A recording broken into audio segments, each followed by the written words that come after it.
And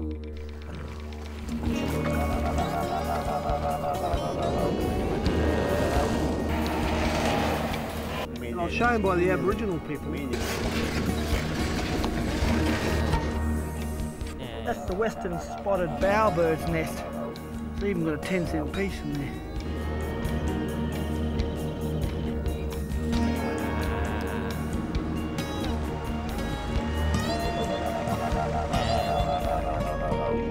G'day, I'm Steve McGrath. For the last 20 years I've been hooking around the bush, 10 of those as an outback tour guide. On this particular part of the trip I'm going to be heading up into the Murchison district. Now once we get up there I'm going to show you some of the bush tuckers, and I'm also going to be telling you a few yarns. Let's find one of those bush tracks.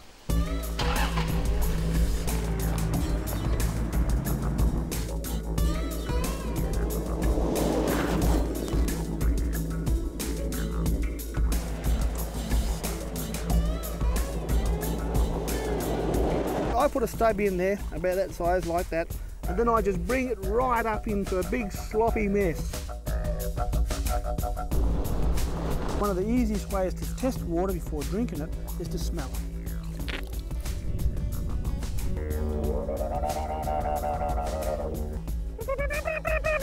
So our water will go woofa!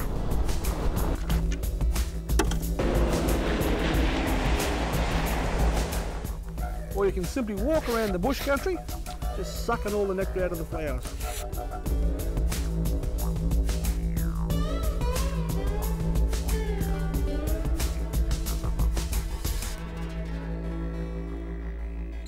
When I was younger, I was quite often out looking for emus, like that one there. We used to follow them because it would take you back to a nest of eggs. We used to take those eggs and sell them in town, back at Meekatharra. Sell them to the tourists. Used to get a couple of dollars each for them. You can buy a lot of lollies for $2.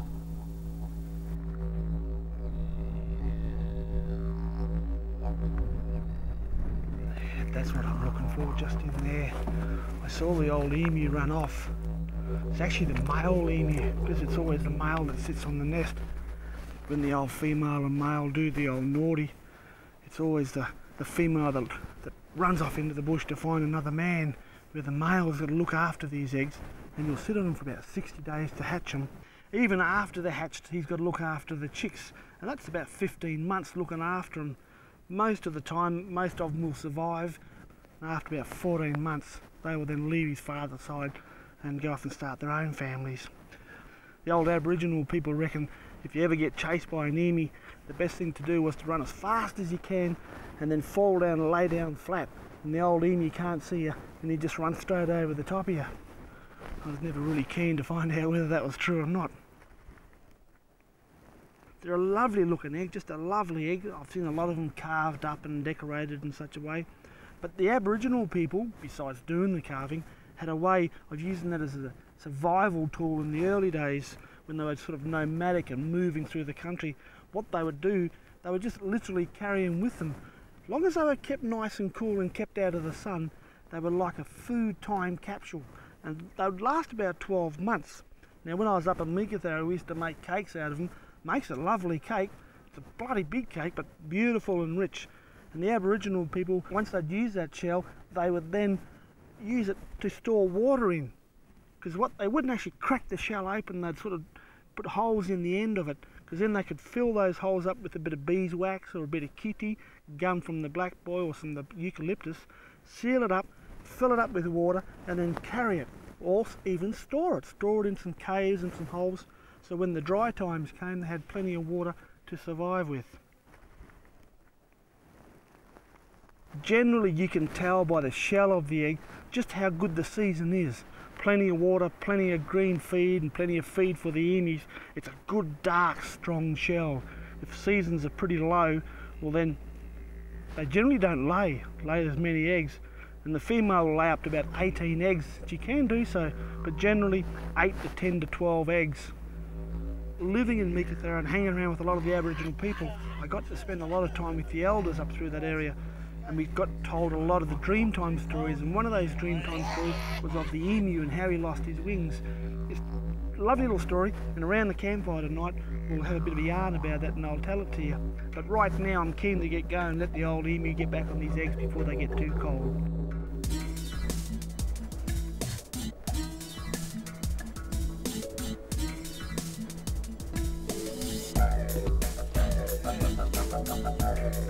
This is something that I can use back at the camp as well. This lemongrass is one of the bush medicines, good for coughs and colds.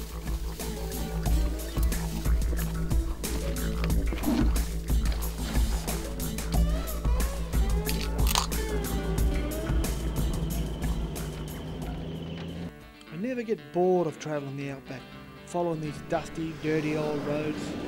It's a way of life for me.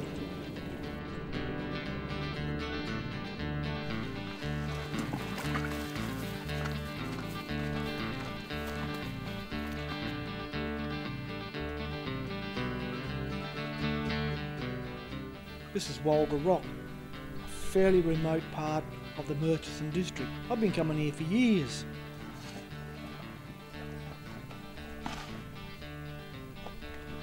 Because it is so remote out here, and there's no one else around you. You must be careful when you're jumping around these rocky countries and these rocky outcrops. Get your feet sorted out as you walk through, and be confident. Do yourself a bit of damage out here, and you could perish.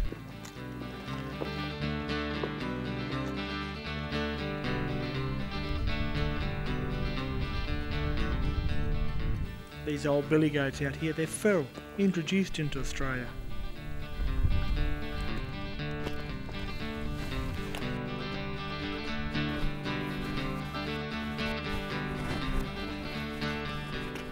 Just take a little bit of time, a little bit of confidence, you'll be alright.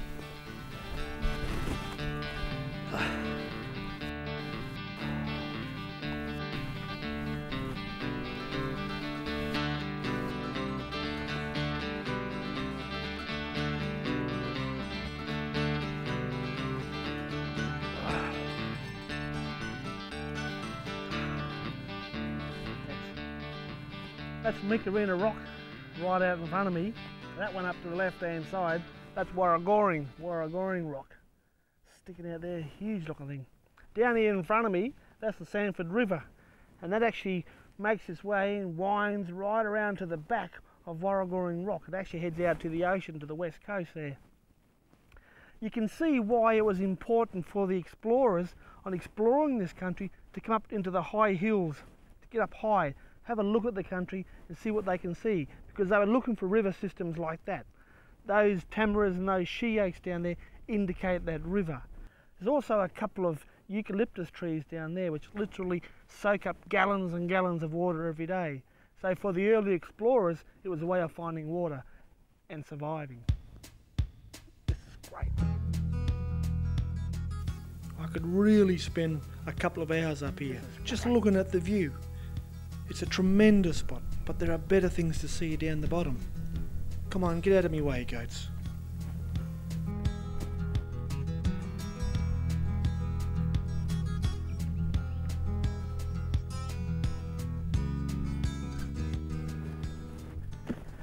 This is what I've come to see, one of these shelters, because in here there's a whole pile of Aboriginal art.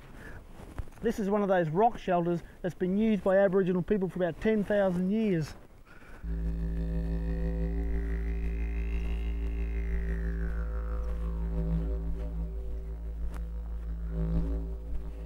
This is fairly common for this area, are these footprints and this sort of design of Aboriginal art. This is a footprint of an emu, but that dark colour that's on that rock has actually come from an ochre mine, a place called Wilgie, which is a little distance from here, and they bring the ochre down and they'll crush it all up, and sometimes they'll either spit into it or put a bit of water in with it to get it into a bit of a paste, and then plaster it onto the rock to get the design or the picture that they want onto the rock. But that's not really what I wanted to show you. There's something more interesting than that.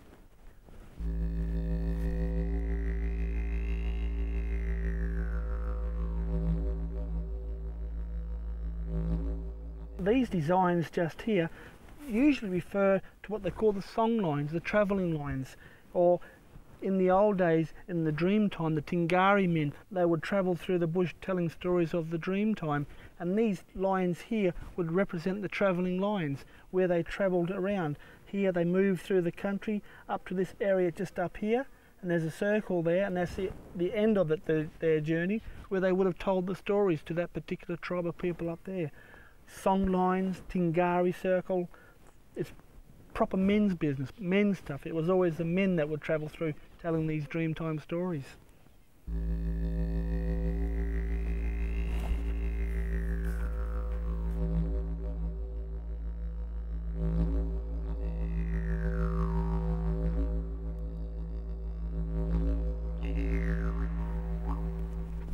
To me, this is like the signature piece of the Aboriginal artist that done the work along these walls. It's a handprint. The same way that I sign my paintings, he puts his handprint onto the rock. He does that by getting a mouthful of ochre, which is mixed up with water. It's a liquid. He puts his hand onto the rock and sprays his hand mark onto that rock there. That's quite a small handprint. Maybe it was kids. Maybe some kids done some of these paintings along here. We don't know. But that's not what I want to show you. Over here is what I want to show you. This here, this is what I wanted to show you. This ship here, look at that. Don't ask me how old it is or who painted it, because I don't know. Once again, I don't think anybody knows. It hasn't been etched into the rock. It's a painting. It's been painted onto the rock. Now the thing that interests me with this, if it was done by an Aboriginal person, is the fact that they've shown the keel on the rock.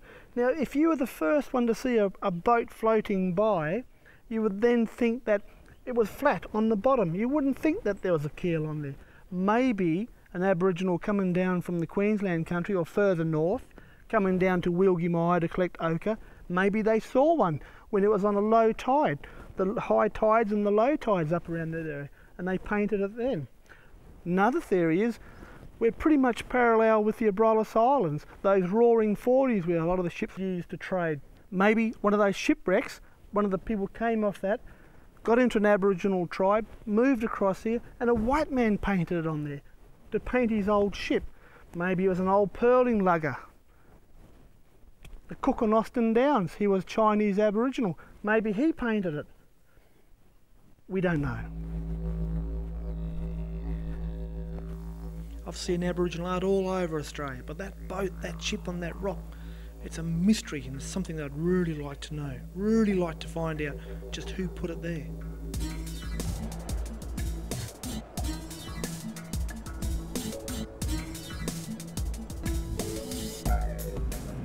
First came here in the late 80s, about 89 I think it was. Come up here for a bit of a look. I was told about it by the locals. It's basically a tunnel that's been put in by the Jokers Mining Corporation, about 100 metres in length. When I went through there in the 80s, there were snakes and bats and insects and crickets and all sorts of lovely things. Don't know whether that'll be the case today, because more and more people know about it, and certainly some tour groups come through here now for a bit of an explore and bring all their punters through it.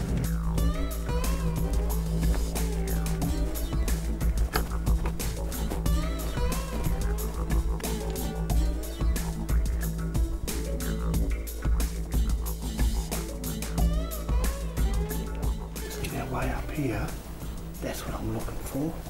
Down the bottom there, look, bat poop.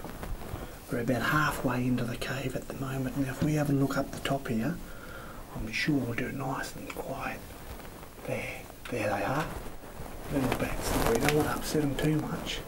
A few years ago when I was through here, there was a lot more. This is only a small colony up around here. Now the interesting thing is, besides upsetting them all, I think these are little fat tail bat. I'm not really sure. But if you see them all coming out, they're all getting disturbed. But the interesting thing about a bat colony is the fact that they all feed at different ways of feeding. Now what I mean by that is half of these bats will have a high frequency that they'll go out looking for food, and the high frequency will pick up small insects at a fairly short distance, where the other half will go out hunting on a lower frequency, which will pick up fairly big insects at a fair sort of a range away, where they'll do a fair bit of flying to get that food, rather than all of them competing for one specific insect because they're an insect-eating animal around this area. I think it's quite an ingenious way of hunting. It's been proven that they're not nomadic. They'll pretty much stay around this whole area. This is a man-made tunnel and bats love it.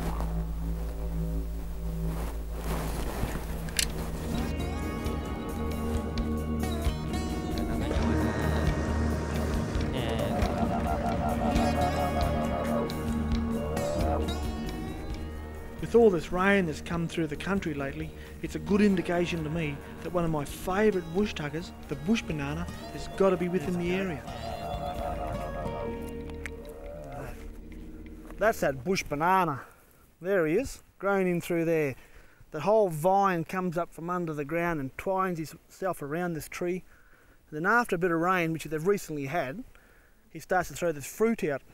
And it's worth the effort because it's quite a nice fruit to eat. Blackfellas like it, I like it, kangaroos like it. Oddly named bush banana, tastes nothing like a banana, doesn't even look like a banana, but it's called a bush banana. Scientific name is Leichhardt australis. You make up your mind what you want to call it. But whatever the case, we'll pick him and we'll take him back to the camp and we'll cook him up for lunch. Just get in there and get that back one as well. We might as well get a good feed while we're here.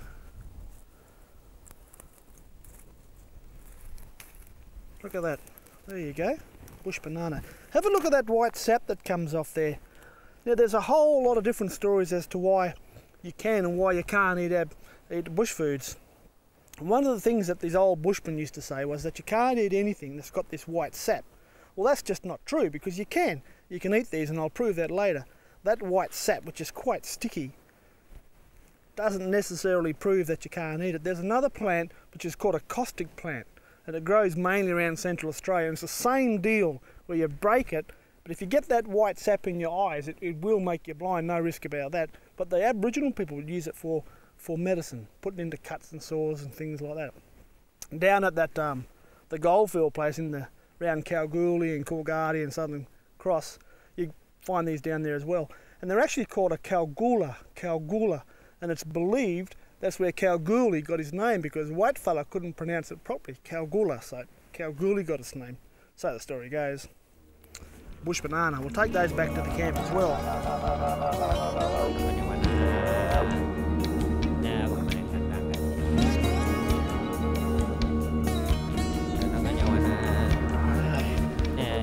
Let's just have a look at some of this food we've got. That's that lemongrass we got. We'll just stick that to the side for a while. Stick him in there. These are the bush bananas that I got off that tree. Now you can eat them raw, just cut them up and cut them in half and get all the green seeds out of it and eat that. Or you can cook them.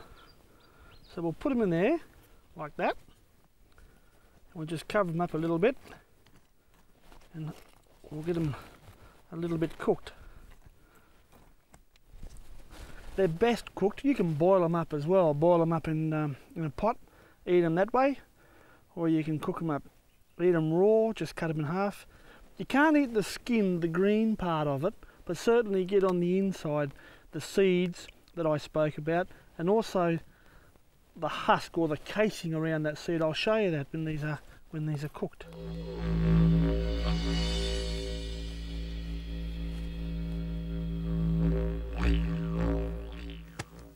There you go.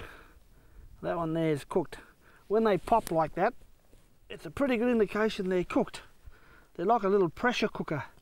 The moisture inside builds up and they pop. Let's crack him open, that one. There you go. You just put him open like that. That there you can eat. You can eat that there. But the best part is that green pea. I'll just grab a knife, and we'll take that green seed there. That's the part that you can eat as well.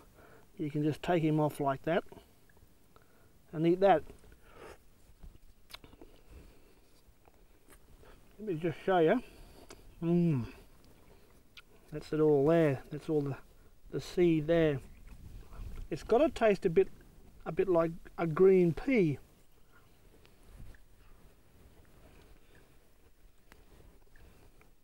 Excellent. Alright,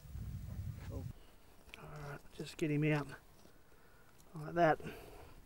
Right, we'll take those. We'll go over here. This is that lemongrass that we've got. What we'll do here, chuck a little bit of hot water in there.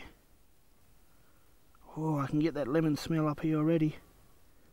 That's him. I don't get much more than that. Push him around a little bit. Oh, beautiful. Now we'll just take that out. Just put him there.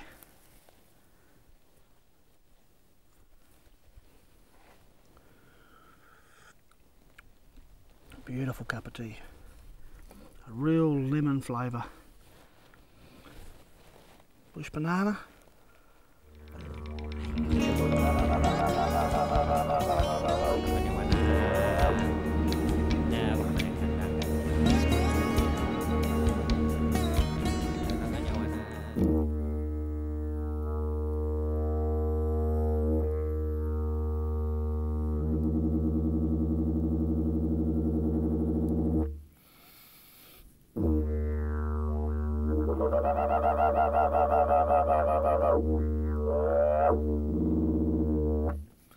Two things when I'm on tour that people want to know about. One is the didgeridoo and the other is the dream time, the Aboriginal dream time. And I love to tell a story. I'm going to tell you a story on how the emu lost his wings, and it was told to me years and years ago by an old Aboriginal fella.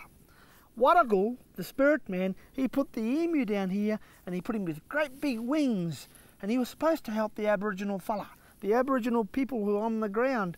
They said, "Hey emu, you've got to come and help me. You've got to take me away to find berries and nuts and water. Put me on your back and give me a ride." But he never did. The emu, he was too happy. He was too happy flying around with his big wings. "No," he would say, "I want to fly through the sky." And all these emu, Aboriginal fella wasn't happy.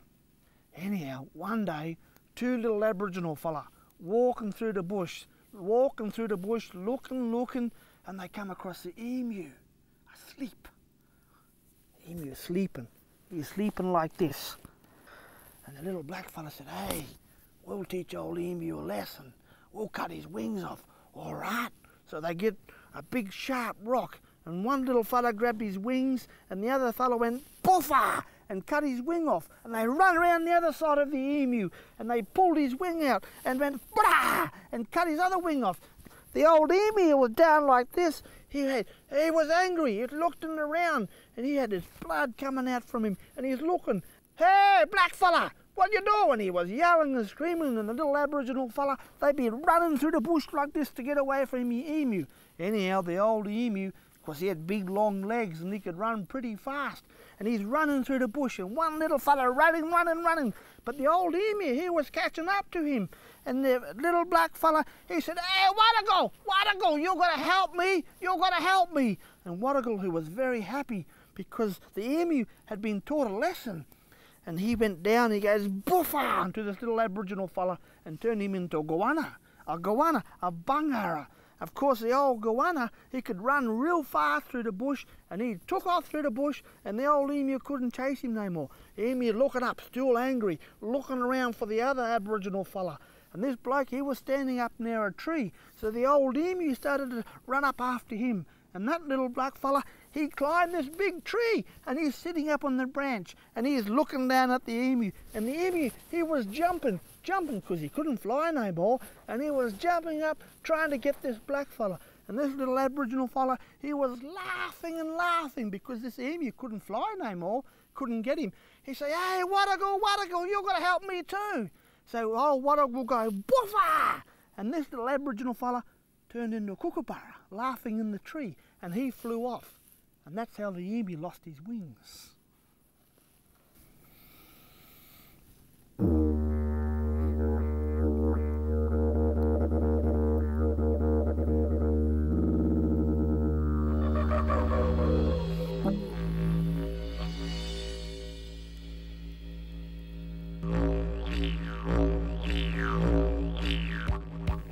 And this grass, you can pick up all those little harpoon ends on the end of it. make sure it gets a good grip on you. To come up into the high hills, get up high, have a look at the country and see what they can see, because they were looking for river systems like that. The larger head and the shorter tail represents a female.